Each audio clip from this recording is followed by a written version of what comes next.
Another important story from Africa that we want to bring you up to date about tonight, and it is about the ongoing conflict in Congo, where a civil war has been raging for more than a decade and by some estimates has led to several million deaths, not only from war, but from disease and malnutrition.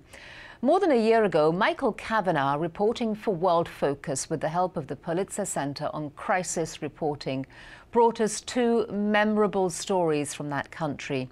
The first about the displacement of hundreds of thousands of people because of the ongoing fighting, and the second about the use of rape as a weapon of political violence.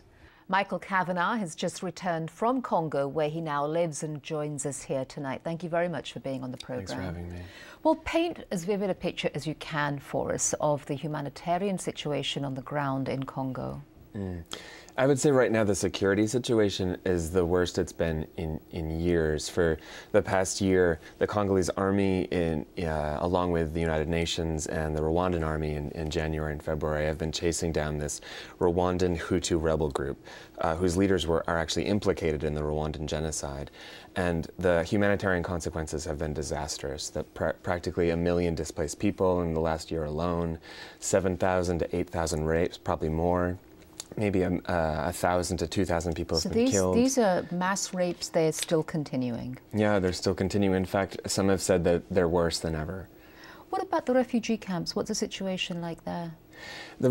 A lot of the displaced people in Congo actually don't live in camps. They live in homes or welcoming communities, is what we call them, villages, where people have said, sure, you can come share my land, because you don't have your own land anymore. But then what happens is the rebels come back in, and both those families are forced to move. And that's the point in which they end up in camps. But there are just so many people, and because the numbers keep growing, it's been actually hard to get humanitarian aid to them. Right, and how many people are living there?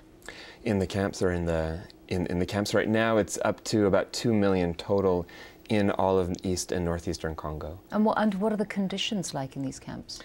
They are wretched in a lot of ways. People live in tents, in huts.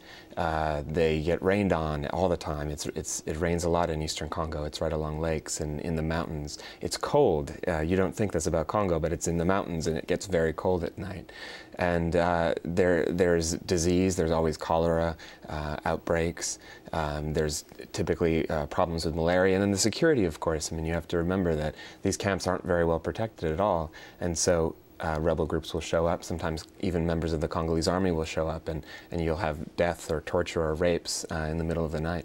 And what about the United Nations? There are peacekeepers on the ground. There's a mission there. What are they doing to ensure the well-being and safety of civilians? The UN has come under a lot of criticism over the past year for supporting this military operation. They've provided logistical and operational support for the operation. And with so many civilian deaths, a lot of members of the international community have kind of questioned the UN's role here in Eastern Congo. So they've just renewed their mandate for a shorter mandate. It's only 5 months instead of a full year like normal. And over the next 5 months, the UN is going to look really hard at how they're dealing with the humanitarian problem and the political problems in Eastern Congo, and really refocus their energies on protecting civilians and making sure any military operation will protect civilians first. All right, Michael Kavanagh, thank you very much for coming on the program and sharing your observations and insights with us. Thanks.